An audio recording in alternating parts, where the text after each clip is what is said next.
Here's Mr. Krabs being a compulsive liar. Yeah, I'll give you $1.50 for this umbrella. But it's an antique. It belonged to a queen. $10. And here he is, completely losing his grip on reality. SpongeBob, I did it. I can talk to money. Go ahead, say hello. Hello? Oh, hi there. To say Mr. Krabs is a tiny bit bonkers would be an understatement. Now, I'm no expert, but I do have access to the interwebs, so today I'm going full therapist mode and covering the many, many mental disorders Mr. Krabs has exhibited over the years. So let's be all scientific about it and start where any self-respecting explorer of the crustacean psyche would begin, his childhood. We all know of Krabs' obsession with money, and it all seems to stem from his childhood trauma. See, you wouldn't say Krabs was raised in financial hardship. You could, however, say he was raised broke as dirt. There you go, son. Your outfit's all finished. And then you have to show up in a healthy and respectful environment, such as your elementary school classroom wearing rags. That certainly doesn't put you in any risk of being bullied. Sorry you have to hang out with Rag Boy. Yeah, where'd you do your clothes shopping, the trash can? Okay, this is getting dark pretty fast, but it seems like his dad was absent, and the only father figure he ever had was Old Man Jenkins, who lived in his neighborhood. What happened to him, you might ask? You helped me, Mom, and me through some tough times. It would be an honor if you'd be the first to try our delicious burgers. Why, I'd be happy to.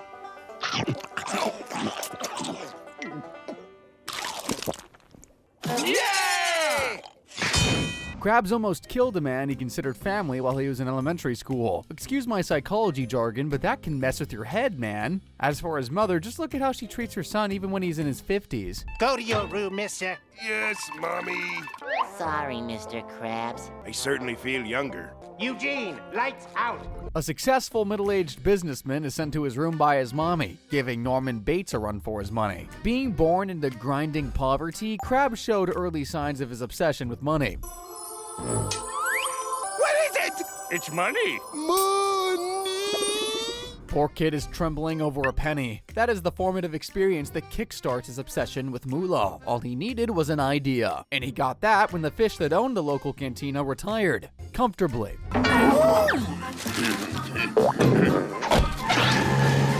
Did you hear that, Krabs? Did you see that fat stack of loot? I bet if someone made a better burger, they'd have a fatter stack of loot. And that's when he did what every kid in elementary school loves to do. He went into childhood labor, working nights, trying to earn. And eventually, that's what would turn his only childhood friend Plankton into his bitter rival. No way! That recipe's mine! You want to fight over this recipe? I'll give you a fight you'll never forget! Although little is known about his teenage years, his tragic childhood is enough for us to understand why Krabs grew into such a mess of an adult. As bad as you think it is, it's worse. And it all starts with one thing: his obsession with money. And even calling it an obsession might be an understatement. He's repeatedly called money the love of his life, and I'm pretty sure if he could marry all the dead fish presidents, he would. And he can stoop as low as rock bottom to satiate his compulsion. You know, like the time SpongeBob had the audacity, the shamelessness to... Well, I'll be a geriatric jellyfish. SpongeBob found a penny. Pick up a penny he found on the street. Well, that should be nothing to lose your mind over, right? Or almost cause a car crash? I mean, why couldn't I have just walked along and found it? Just concentrate on driving. Oh, come on, that's not too bad, is it? Well, have you ever danced with the devil in the pale moonlight? Must just be the full moon. Wait a second. May I remind you that this is a successful business owner hallucinating and howling into the night over his minimum wage fry cook finding a penny on the ground. The next day, Krabs starts to make the whole thing extremely uncomfortable the second SpongeBob sets foot in the Krusty Krab, and he, of course, asks to borrow a penny. Sorry, I'm out of pennies right now.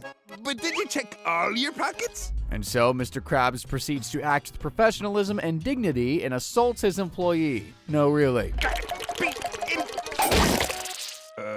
He then goes on to build an entire movie theater and then makes up a movie stringing a bunch of random nonsense together. Can you guess how much he charged for admission? And the best part is, admission is only 1 penny! Whether Krabs has trust issues or hearing issues, I'm not sure, but SpongeBob again has to repeat that he doesn't have that kind of moolah. That's enough to get Krabs behind the wheel again. I really don't have a penny.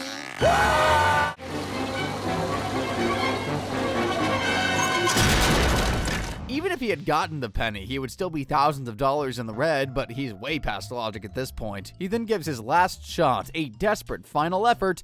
He goes all in, i.e., he puts Squidward in a tux, sets up a fake charity night at the Krusty Krab, and Welcome to the Krusty Krab semi-annual charity night. then asks for donations for the poor and despondent himself. And he gets really close this time. I would like to donate a penny. If I only had one. So, what's the next step? Wrap it up, cut your losses, go home, or break into someone else's? Somewhere. And then proceed to violate his pet in unspeakable ways. In there! Oh, Mr. Krabs! Eventually, it turns out that the penny Bob found wasn't a penny at all, just a piece of gum he scraped from the sidewalk, because apparently he collects those. That's enough to break the spell, and Krabs just walks on home. Thank frick he wasn't there for the final twist. Hey, this isn't gum at all. This won't go with my chewed-up gum collection. Penny. You must have buried it around here somewhere. Red little sponge, hide. Tell no one. And that's not the only time his obsession with money has pushed him right into insanity's cold embrace. In one Krab's trash, he is casually perusing through garbage bins looking for profit. Open for business. Now think really hard. Who do we know who could be convinced that a literal piece of trash is made of gold if his boss really insisted? This hat was made for you, boy. You were born to wear this hat. How can I ever repay you? With $10. All I have is 5. Well, I guess it's no deal. SpongeBob struggles but finds the money, so turning a piece of trash into a $10 profit is not too bad a deal for Mr. K, until he finds out it's worth way more. And he, on reflex, acts like a complete lunatic. I'll give you $100,000. I'll give you $1 million for that hat! Foaming at the mouth like any respectable member of society, and keeping up with his patterns, he tries to take it back with abuse, only verbal this time. All right, now give me the hat back. I was born to wear this hat. I don't want to give it back. Forget it. Well, that last part was totally uncalled for. When that fails, he makes the next obvious step, trying to put the fear of death into SpongeBob. A curse will descend on you unless the hat is returned to its owner immediately. Immediately? Immediately. Yeah, okay, it's a scribble of a ghost, but it seems traumatizing enough to make SpongeBob scream bloody murder and go out to dig into a grave in the dead of night. How did I just did it? I would give me that shovel. Krabs then visits the graveyard and starts looking for the spot. It wasn't marked with an X, but something just as subtle. He was number 1. This puts him in a terrible moral dilemma. Profit versus the sanctity of death. Of course I am. Jackpot! Come to Papa! Bro didn't even flinch, straight into grave robbing and defiling corpses. At least he got what was coming to him. They found a whole warehouse full of them. They're worthless. Let's get Mr. Krabs. Poetic justice. Now, we've already seen a few Krabs' brushes with depression. So after being bullied relentlessly as a kid, almost committing juvenile fish slaughter, shaking and drooling over pennies, you know what would provide a bit of a boost to his psyche? Fighting in a war. Yeah, apparently before opening the Krusty Krab, Mr. Krabs was a sailor. We know he was on a cargo ship at first, but that doesn't mean he didn't see combat. He even recounts the time he had to fight off pirates in the episode Pull Up a Barrel. Pirates!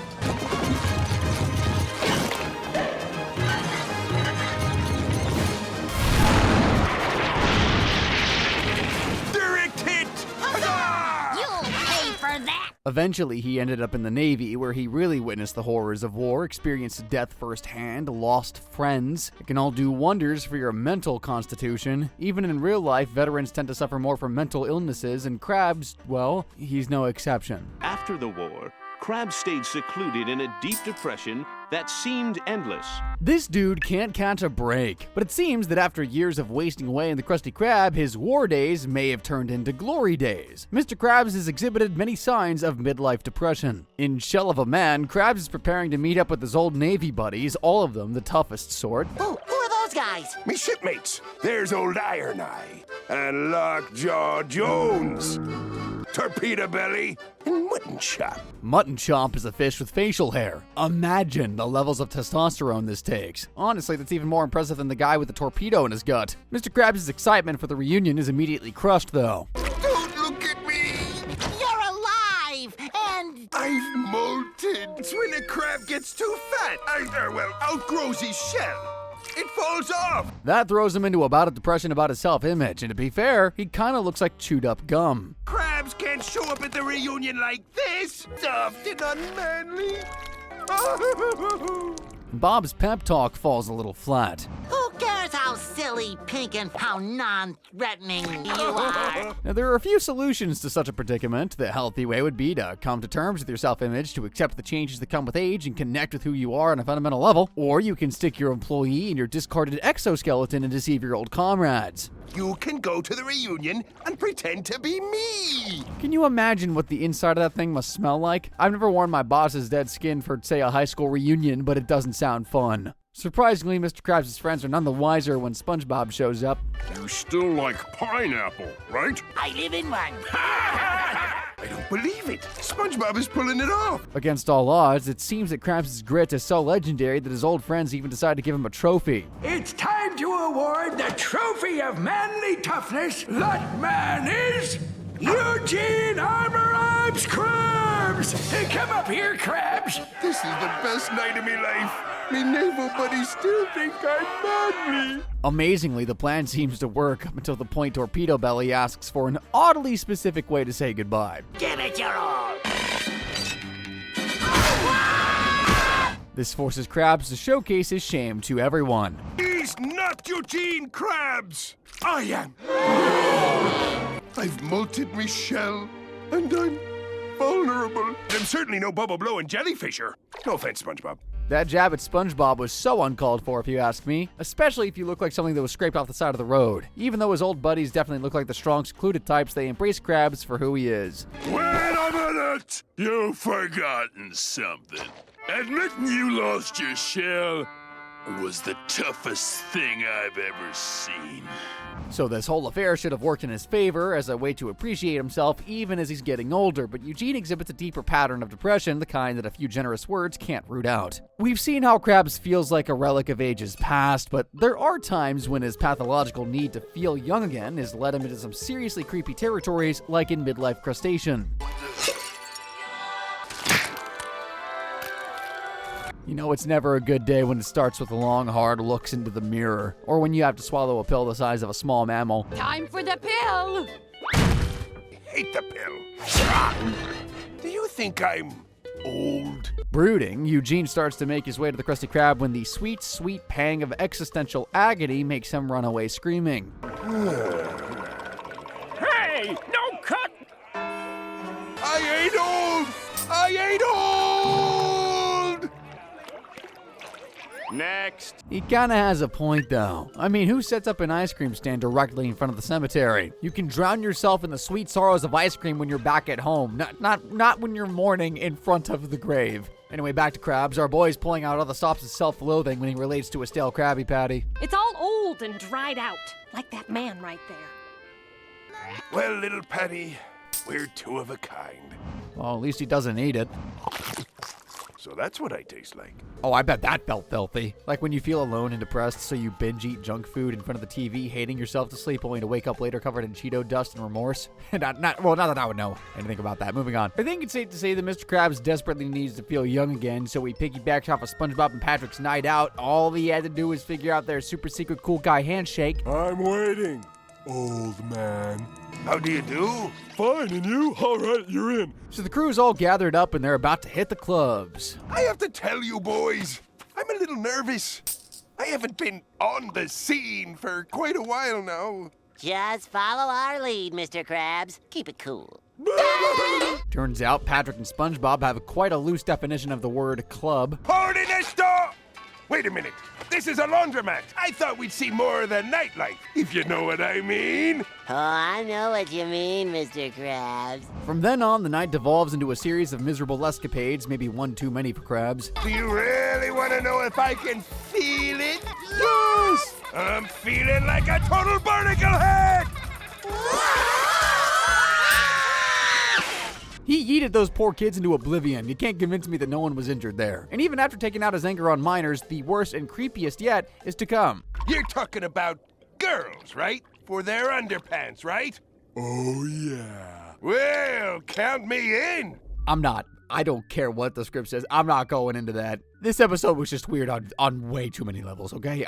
If Bikini Bottom had the internet, you know this fricker would be canceled instantly, dude. We're just gonna put it that way. We hit the jackpot! Finally came through for me, boys! Eugene? Mother? Thank frick his comeuppance is immediate. What are you doing with my bloomers? Why didn't you tell me this was my mother's house? Why didn't you ask? Go to your room, mister. This is pure horror. I don't know if you caught that, but he couldn't recognize his own mother's house. Or so he said. Now, we know Mr. Krabs is pretty much all alone in this world. He has a teenage daughter who's mostly mean to him, and his only friend used to be Plankton, but we all know how that went. Losing his friendship is one of Krabs' biggest regrets. You were my only true friend that didn't have a president printed on him. But money doesn't hug back. Krabs, old buddy. Me too. Too bad Plankton's too much of a meanie to actually reconcile with him. And then there was the time he lost SpongeBob's contract in a card game. Sorry, boy. It's all my fault. What kind of cold, heartless person would break apart such a loving relationship? I would! SpongeBob! Mr. Krabs! After a few days of wallowing in tears, he even decided to close up the Krusty Krab, his life's work, all because he lost an employee. Well, old girl, this looks like our final chapter. I mean, what if Bobby Boy decided to quit one day? Would Krabs still just close up shop after all these years? That's some textbook attachment issues right there, but that's not the saddest situation his loneliness has put him in. In Married to Money, we find Eugene, like we always do after another day at the office is over, all alone. Another lonely evening. Alone. That's exactly when things get absurd, even for SpongeBob, because Krabs bumps into a sentient, crying stack of money. Now, I'm thinking of a dozen kinds of reactions that would be suitable for this situation. Geez, even running away screaming in the middle of the night would feel appropriate, but no, that's not our boy Krabs. You know what he does? Oh, careful now, careful. He romances it. That's not even a romanceable option. That's like falling in love with the text box in a dating sim. Not even just casual flirting. The dude asks it out. Her name is Kashina. Because of course it is, and she accepts, which makes sense, because in reality... Scam you out of your secret formula, that is. Say what you will about Mr. K, but the man is not dumb. He runs the most successful fast food joint in town. He's made a lot of moolah. He's foiled Plankton's plans a million times. You know what he is, though? Lonely and in complete denial. And that's exactly why he doesn't doubt for a second that he came across sentient cash that wants to go on a date with him and then, you know, favor his advances. Kashina, would you mind if I teached you? Just as I planned. Wow. Watch out, kids. If you ever kiss someone and you feel 10,000 volts zapping you into a crisp, that's not your date. That is a mechanical construct made by your former best friend turned rival to scam you, and you'd think a grown man and a father would probably be able to tell, but no. I have seen stepmoms in movies, Dad. You know, we're gonna have to have another talk about fantasy and reality. He instead goes and brings said construct into his home to meet his teenage daughter who was raised without a mom. Isn't it interesting that she has trouble discerning fantasy and reality? Especially now that we've already established that Eugene is a bit troubled, and it sounds like they have had that talk before. Anyway, at first, the meeting goes just as well as you'd expect. Try to mom at me, lady! I don't need you! However, Plankton, Kashina manages to break Pearl's defenses. You call this a mugging? You too? I cannot keep defending this man. Here it is, the moment we've all been waiting for. Will you marry me, Kashina? Perfect! Yes, yes! There's a slight chance that Plankton's taking it too far this time, but I kind of get it. Krabs seems out of it. He's so desperate to be with someone, he'll just about believe anything. You showed me once and for all that while money can't buy you love, it can give you love. So I guess these crazy kids get hitched, and because they're all about tradition, you know what follows a wedding? The first night. And so help me, if there is a god in Bikini Bottom, Krabs has killed him. But before any of that, you can't build a marriage on secrets. You don't want to wake up in 20 years' time and realize your wife is a robot, right? So on the basis of full disclosure, Krabs goes first and talks about the formula. You know, I never told anyone the secret Krabby Patty formula before.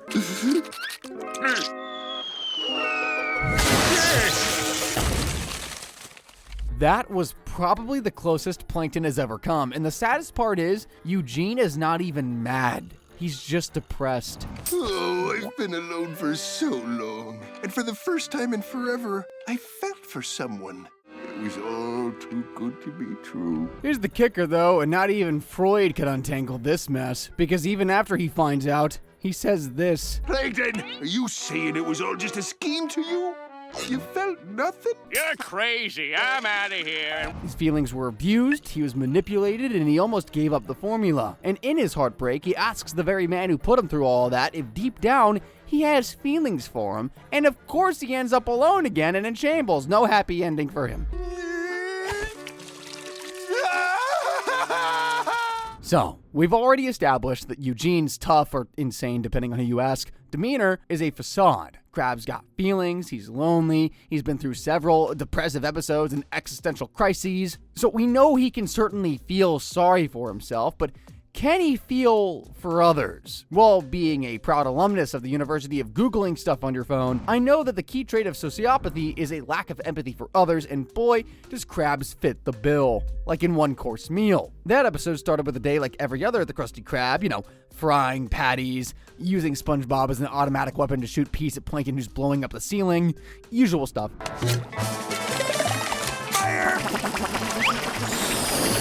Kudos to the Krusty crew, the boys seemed extremely prepared for the pea artillery thing. However, Plankton still gains the upper hand anyway. Just give me the secret formula and I'll be on my way. Oh, you're playing with fire now, Plankton. Caught in the steel grip of a supervillain, a truly deranged mind, one can only shudder at the thought of the horrific torture he's about to inflict upon them. The old feather on the buttocks. Plankton going all medieval on our boys. He still has them where he wants them, though, but our boys won't bend. They won't break. Okay, but I don't know how to get into the safe behind the painting in Mr. Krabs' office. He won't let me near it. Well, that's it. It's over. Well, it would be if not for Plankton's secret weakness, apparently. Guess all villains have one. Daddy! I'm privy to what you do to organisms like me. He has a terrible fear of whales, like all plankton should. Because in Bikini Bottom, the laws of nature are ironclad. That's how Krabs' whale daughter saved both him and his sponge buddy from being tickled too hard by a microorganism wielding a bird feather, just like in nature. Krabs decides to use his foe's phobia to tease him a little, so he dresses up as Pearl to go and do just that. I'm hungry! I want plankton meat! I'm starting to feel bad for the poor guy, but I'm willing to let that go as an innocent prank amongst arch enemies. I mean, how bad could it be? Plankton, your dinner's ready. Can you bring it up? The whale might see me.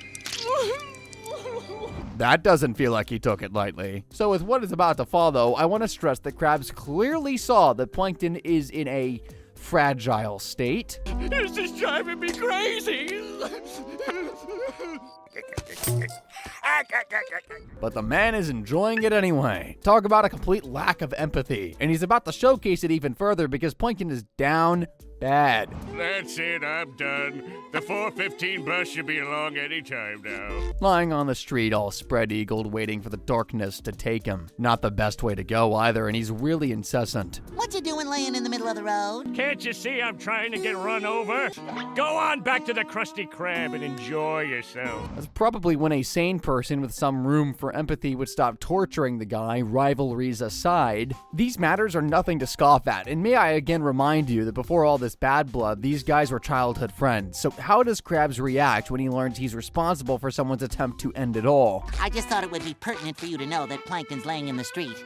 Forlorn. He's a mess. Laughing. Interesting ways to view things, I guess. Props to SpongeBob, though. In one of his rare moments of doubting authority, he tried to talk some sense to the guy. Need I remind you of the fact that you disclosed where I keep the secret formula? And now Krabs is blaming SpongeBob as if he he's the one who's driving someone to suicide. And to be fair to Bobby Boy, even the toughest nut would have cracked under the pressure of the feather. Although it seems like SpongeBob's willing to put an end to this whole Krabs freak show. Time to spill the beans. That was Mr. Krabs in a whale suit that you've been scared of. Mr. Krabs' secret fear is...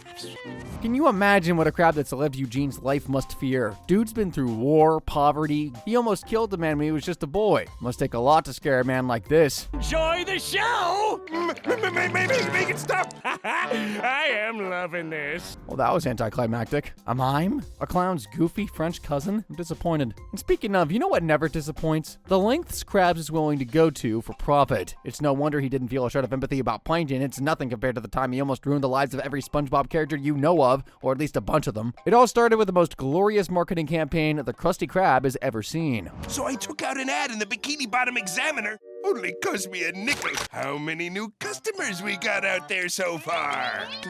None. What? Don't these people read the paper? I mean, really, Eugene? Who does? And even if they did, you need a microscope to read the ad. Could I interest you in a copy of the Examiner this fine day? Ha! Nobody reads the Examiner, bud. Bottom feeder's where it's at.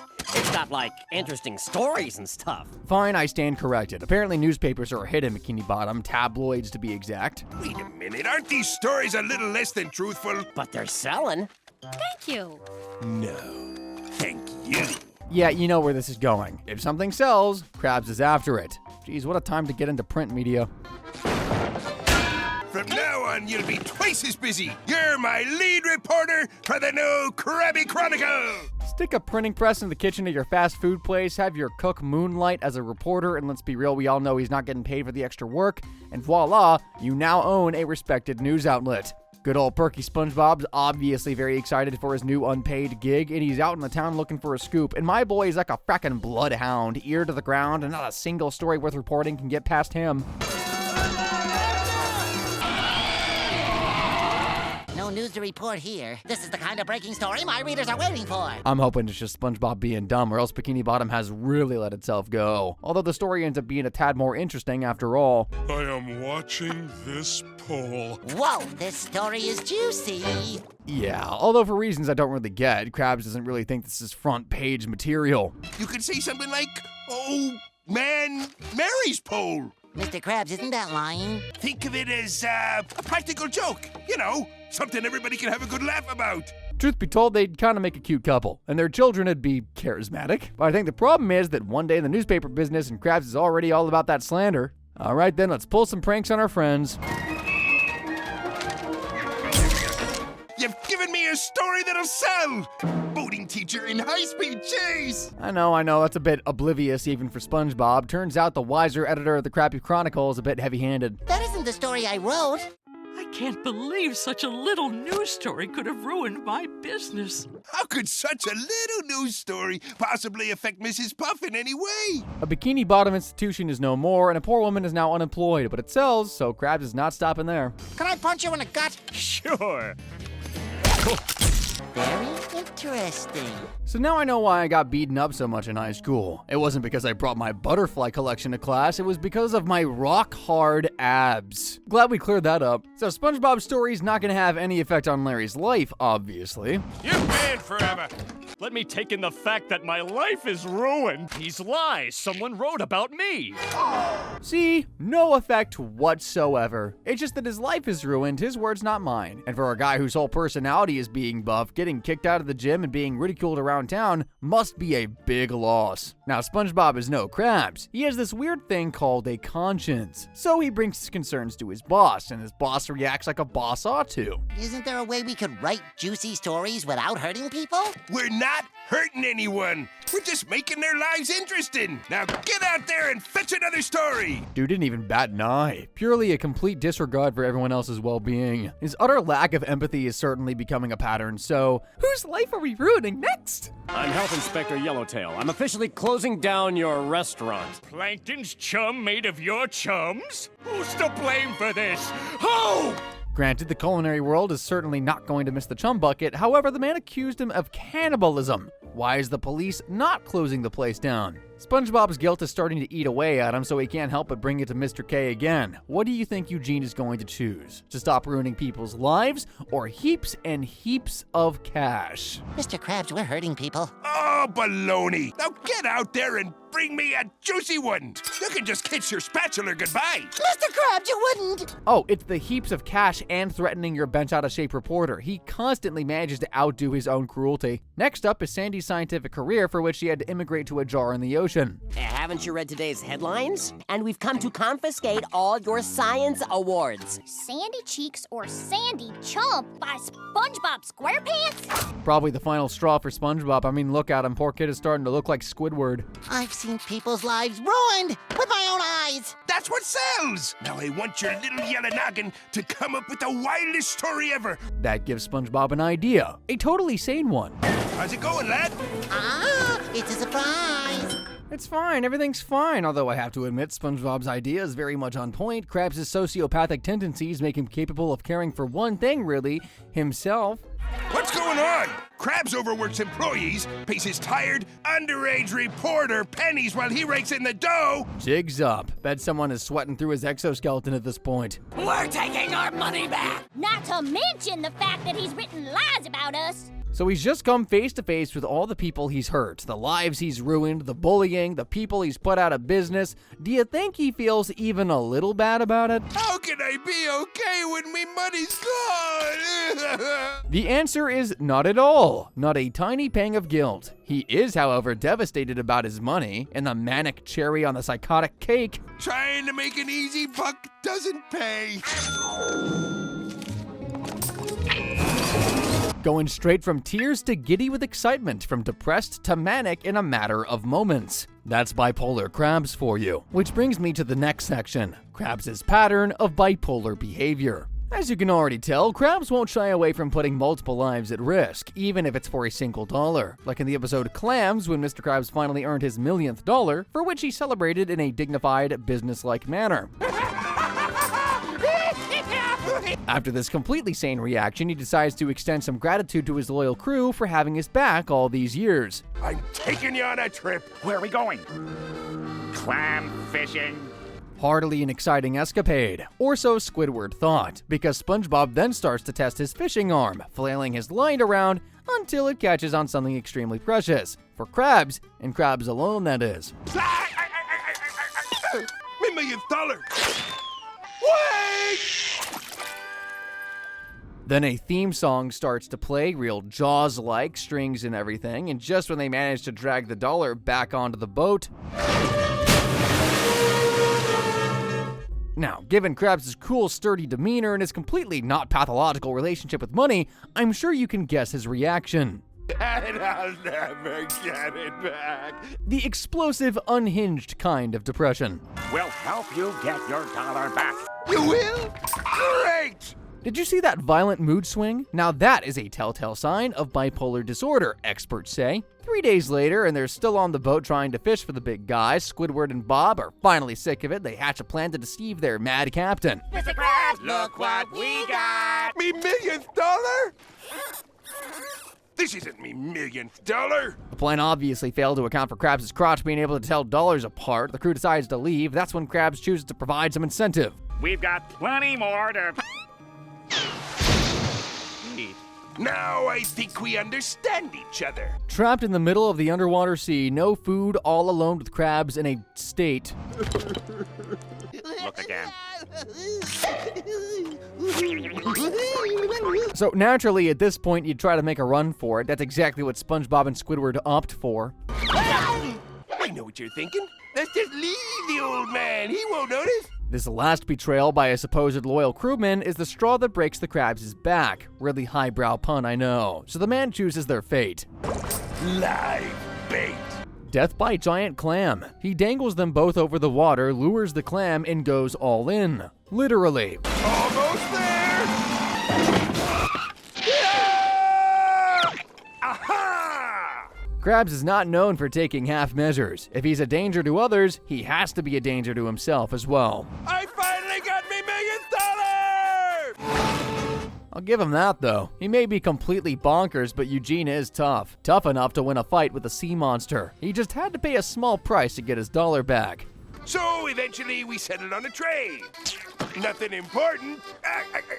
And finally, let's not forget all the times went over to the other side completely. Hearing and seeing things that are not there is certainly the most dramatic symptom of stress-induced psychosis. And Eugene has a proud collection of such episodes on his mantle. There are times when those symptoms have gone hand in hand with some prime examples of paranoid personality disorder, which in academic terms means being very paranoid about things and stuff. And in Plankton Paranoia, he gets paranoid about both. Well, paranoid is putting it very, very lightly. This whole thing starts with the gang at the Krusty Krab being a tad overzealous when it comes to Krabby formula security. Today is the day when Plankton tries to steal the Krabby Patty formula set! Yeah, not Squidward, obviously not Squidward. The only problem is that there isn't one. Plankton is a no-show.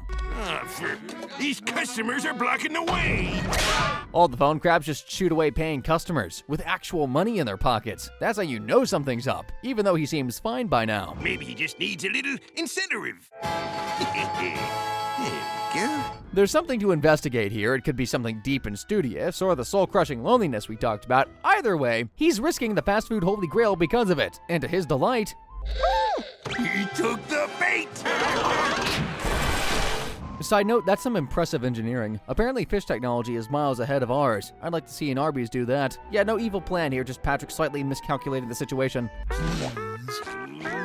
False alarm! Patrick is my spirit animal, dude. He just goes for what he wants, and he ignores all the blinking lights, neon signs, and warnings that might get in his way. If it vaguely looks like a ketchup bottle, then ketchup bottle it must be. That's just a happy life. After this whole debacle, everyone else decides to go home, except for Krabs, of course, who decides to stay the night cooped up in the Krusty Krab waiting for Plankton, and obviously everything will be normal and nothing unhinged is going to happen. I'm still here. Waiting for that blasted Plankton! Just another day at the office. From here on out, Krabs is starting to lose his grip. It's just a to-go order. I'll take the patty formula. I know it's you in there, Plankton. Let's see, hanging people upside down. Yes, totally acceptable behavior. Just the perfect precursor to issuing a Krusty Krab-wide ban on all clothing, apparently. What are you gonna do now? Ban pockets? Capital idea, Mr. Squidward. Have we added assaulting the elderly and infants to the list of things wrong about Mr. Krabs? No? Yeah, you can go ahead and add that now. Aha! I just wanted some your man! Your man! Although I have to say the most insane thing for Mr. Krabs at this point is that he's driving away profit. And not only that, he boards up the place, locking everyone out and himself in. But I guess you need your privacy if you want to go horror movie demon mode, right?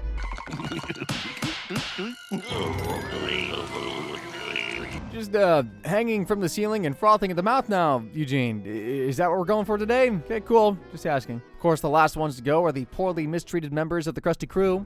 Get out of me restaurant, you tricky, treacherous traitor! And guess what? Krabs decides to stay the night cooped up in the Krusty Krab waiting for Plankton. Obviously, everything will be normal and nothing unhinged is going to happen part 2. You're in here, Plankton. Where you hiding? Told you, nothing insane is going on here.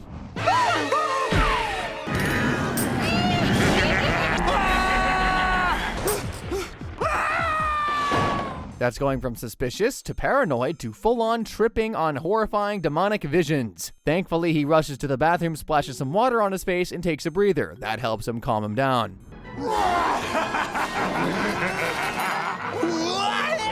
I gotta tell you, we've seen him do some very dark stuff, but I kind of feel sorry for the guy now if I didn't already before. He looks very terrified, although maybe his suspicions were not completely unfounded after all. Those two are working for Plankton. That old man Jenkins, me old daughter.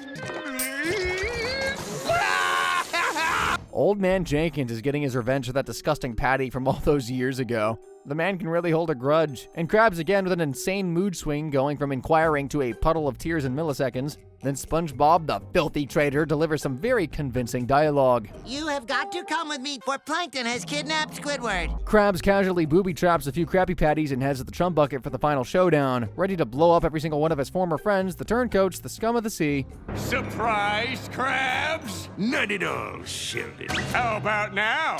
Surprise! Turns out, Plankton was too busy to go for the formula because he was planning a surprise anniversary party for Krabs, and that made Krabs spiral to the point of losing touch with reality. Truly the signs of a well-adjusted, healthy man. At least he then tries really hard to save his friends from the patties he rigged. So everyone's safe, the merriment commences, and all should end well, correct? Well, Krabs has one more trick up his sleeve.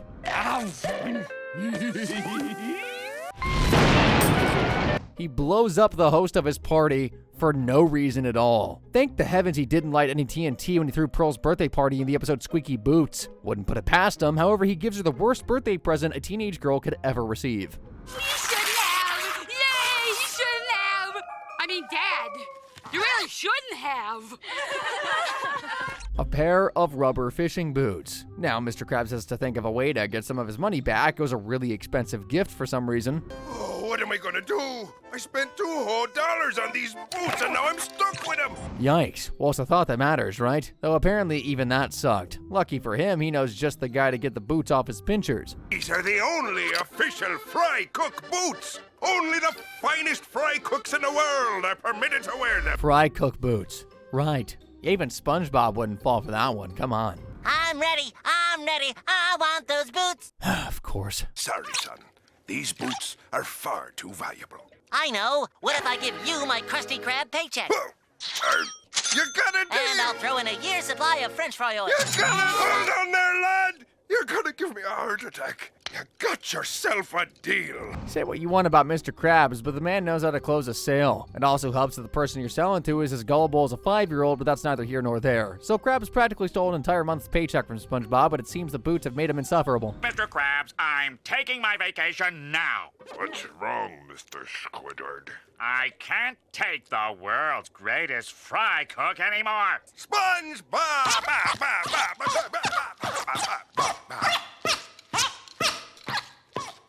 I see you're still wearing them boots. Ah, come on, it's just someone in your work environment with an annoying habit. Nothing new here, we all know the feeling. Krabs will handle the issue like an experienced manager, surely. Fertile squeak!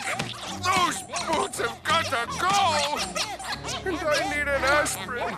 Yep, straight to banging your head on your desk. A bit volatile if you ask me. Man, just talk it out. I'm sure you'll find a solution.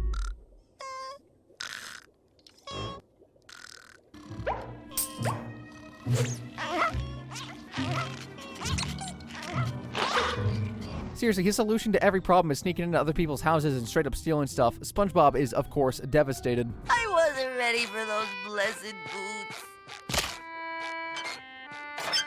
Poor lad. And right on cue, well, the voices start. Excuse me. I didn't do it. What do you have? I'll take a... What did you say? Huh? He said he was. And they will not let go. What?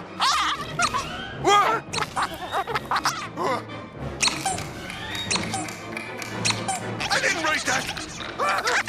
Who said that? Was it? Don't you hear it?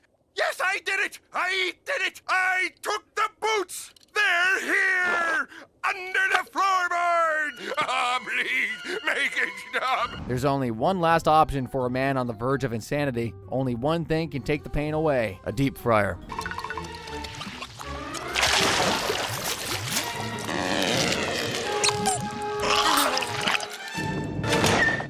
Why did you eat my boots, Mr. Krabs? Because, lad, you didn't need them. It's not the boots, it's the booty. Just gobbling up a bunch of fried rubber and things are all back to normal, right? Look at them all fine and dandy in the end in a matter of moments. Violent mood swings, anyone? Certainly not a sign of bipolar disorder. Well, there you have it. What would a psychologist say about Mr. Krabs? Well, I've put the total tally of his episodes on screen, and I think we can safely assume Krabs needs a psychologist stat. Click the link on screen for another one of my videos. It'll probably be less heavy on the depressing side, hopefully. And as always, guys, thank you for watching.